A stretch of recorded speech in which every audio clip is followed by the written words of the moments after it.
Hi guys, my name is Aya and today I'll be talking to you guys about barefoot running.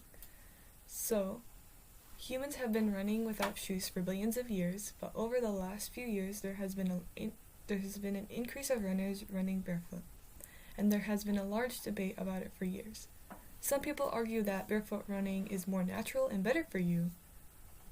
However, that there are still some people who argue that running without shoes can be dangerous and should be avoided. And some people also say it might be unhealthy to run without shoes because your foot actually needs protection, support, and cushion. According to Dr. Daniel Lieberman, a professor at Harvard University in the Department of Human Evolutionary Biology, argues that humans have been running long distances for many millions of years, and most of that running was done barefoot on hard, rough surfaces. Usually, minimal shoes were worn, like sandals and moccasins, but these were only invented about 45,000 years ago. So this really proves that the human body was well adapted to running barefoot.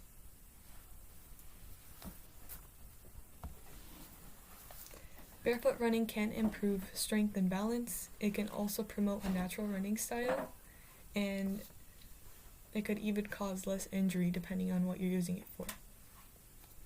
However, there are some risks, like lack of protection, that could lead to injuries such as puncture wounds, and it could lead to stress on the lower extremities.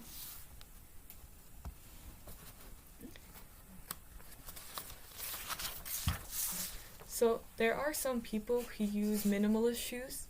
These shoes are lighter than running shoes and mimic the way you would naturally run barefoot.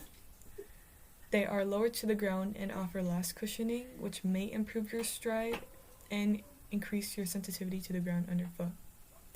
A lot of runners prefer these types of shoes because they provide a stable grip and arch support while protecting your feet from glass, rocks, and other hazards while you run. On the other hand, there are some critics who argue that the right shoes could correct biomechanical problems and could help reduce injury risk. So, how do you transition from shoes to running barefoot?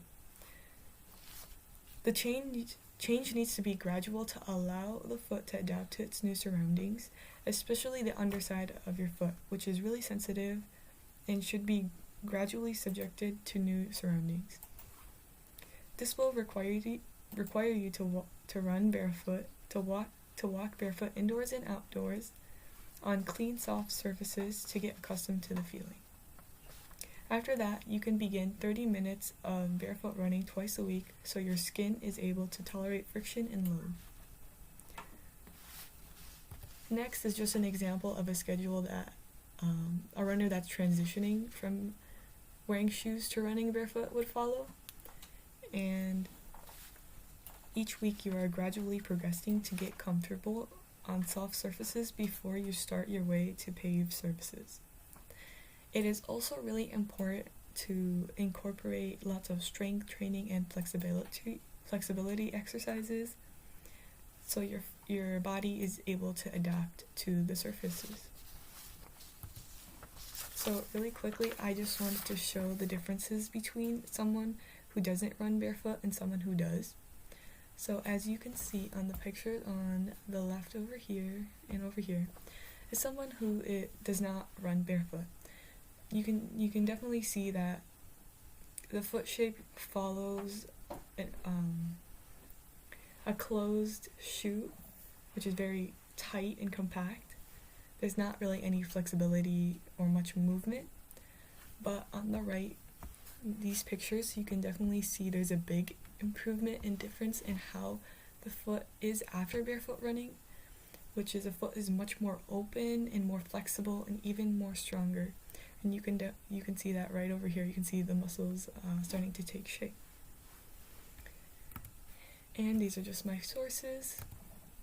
And to conclude, there are many pros and cons of barefoot running. It really is just a preference. If you prefer barefoot, minimal shoes, or even just regular shoes, you just have to really try whatever works for you. And if you do happen to try barefoot running, make sure you are staying safe and careful around any hazards. Thank you for listening.